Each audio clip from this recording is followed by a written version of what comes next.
when is losing weight dangerous? It's dangerous when you're using a drug. So I've talked about Ozempic and semi-glutide before, and some new studies are coming out finding that people that are on Ozempic have terrible, what do they call it? Putrid belching. So all I can imagine that means is that it's almost like you're vomiting in your mouth, diarrhea, and suicidal thoughts. So what we're looking at is an injection of a hormone that your body normally produces, but you're being given what's called super physiologic doses, which basically means your body produces, a level of 1, and this is a level of, 25.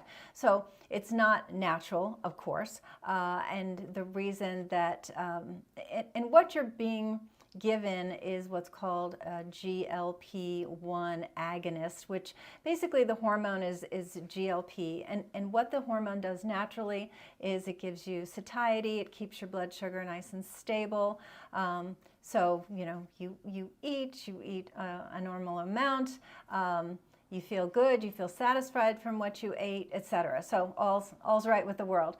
But with this injection, what's happening is that well, one of the things that the hormone does is it makes sure that your blood sugar is stable. So what that means is food comes in, and it's not like when you have sugar or refined carbohydrates where you go, whee, blood sugar goes way up and then it crashes again and you're like, wow, I need my next fix. And that's unstable blood sugar. That's the roller coaster of blood sugar that you're trying to stay away from. But when your blood sugar is nice and stable, you eat, you feel good, you're not hungry for several hours, then you get hungry, you eat a normal amount, that's nice, stable blood sugar. So this hormone helps to do that, but when you're given the injection, like with Ozempic or semi-glutide, what happens is that it really, it so much slows the rate of entry of food that you can't eat very much, and so you get full very, very fast. And also it slows the metabolism, so you feel full for a very long time.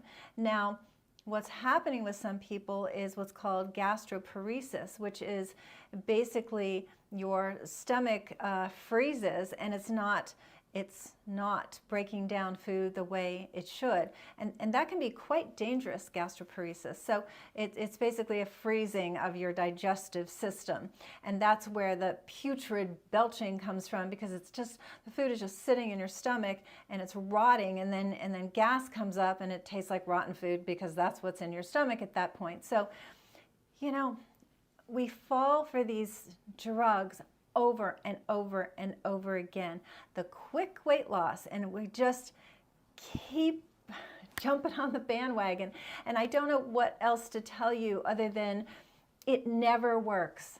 It never works because you're trying to fool Mother Nature. I was trying to remember that commercial. It's probably, 15 plus years ago, but it's like, it's not nice to fool Mother Nature. It was some product, but it was a cute commercial, but it's true. So the human body is a miraculous, wonderful, complex machine.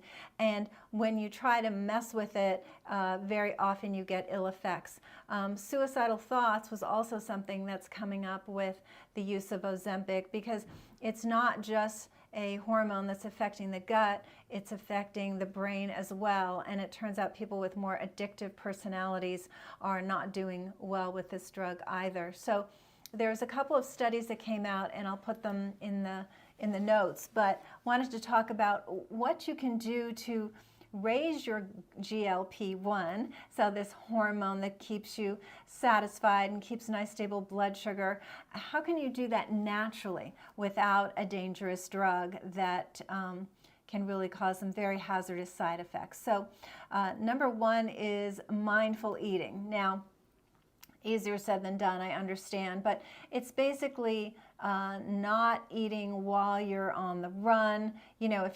If you're just gonna like grab something and run, just say, okay, I'm gonna be a little bit more hungry, but I'm gonna eat when I can sit down and relax and chew my food, and perhaps have a nice conversation with a friend or a family member, rather than this gulping, eating food on the run. Because what happens is that you've got the fight or flight nervous system. We all know about that. When you're in fight or flight, you're pretty anxious and stressed. And then the flip side of that sympathetic, the fight or flight system, is your parasympathetic system.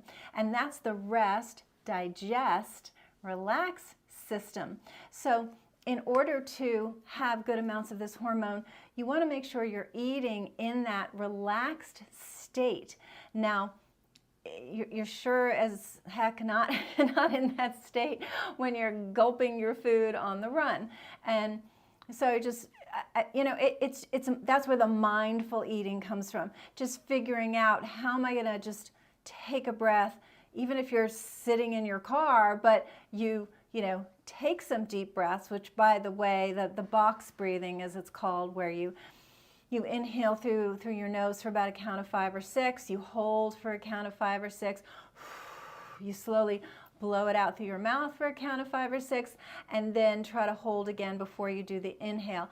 And 5 of those, this does not take a long time, 5 of those will switch you into the parasympathetic rest, digest, keyword, digest mode, and out of that fight or flight mode, where actually the food going in will be better digested, it'll keep your blood sugar more stable, you won't have as many cravings. So simple task of breathing and sort of looking at life and just kind of making a bit of a pact with yourself that you're not going to be eating as you're running down the hallway, that you're going to postpone it a little bit and, okay, be a bit more hungry, but get into that proper mode. The other one is chewing, which I so need work on this myself.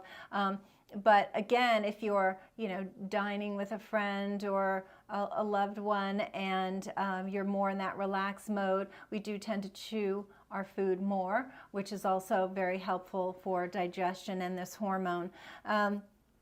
Exercise. So if you're somebody who eats dinner and then you just can't stop, you just want to keep eating as the night goes on, taking a brisk walk for about 10 to 12 minutes in the evening can really help turn off those cravings.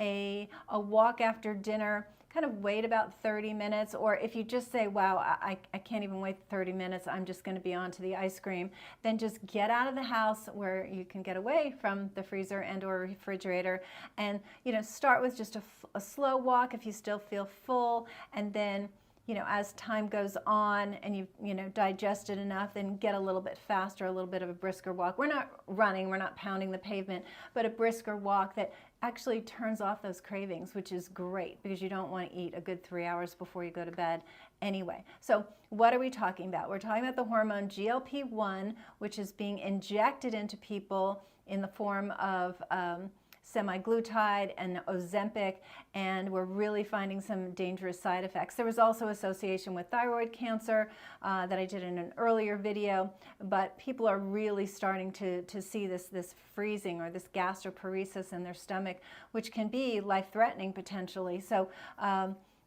we don't want the quick fix, we want the natural fix. Some foods that are high in certain phytonutrients are very good. So the dark blueberries, raspberries, pomegranates. Pomegranate juice is very high in an organism called Akkermansia, which is anti-cancer. So a little extra benefit of that.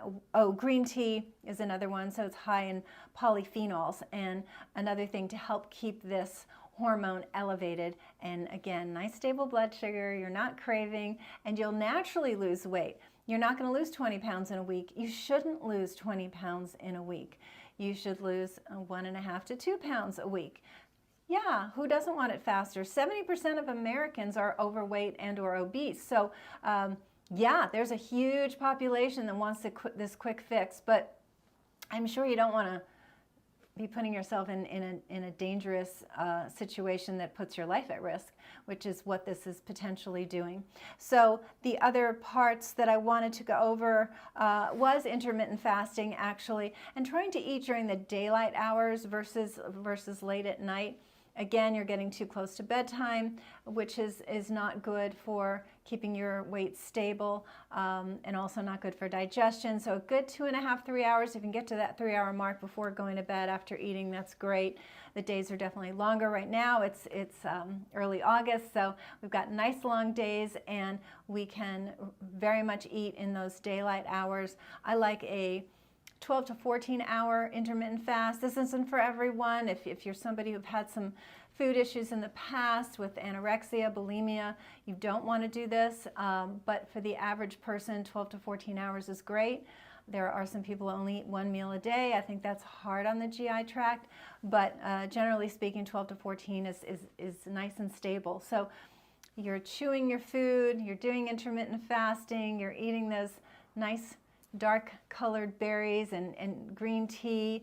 You're taking a walk after dinner or any meal. When you start to feel cravings, take a walk, and then exercise. So the more you can exercise, the higher that GLP-1 hormone will be, and you'll get nice stable weight loss, great energy, and nice stable digestion. So if you enjoyed this information, please give it a thumbs up, share it with others, and again, this drug really has me concerned. And of course, I mean, it's been around for a while, but it's really been popular for about 6 months or 8 months now, and sure enough, we're finding all the negative information, and I don't want you to be one of those people that suffers. But if you do need help with digestion or weight loss, definitely feel free to reach out.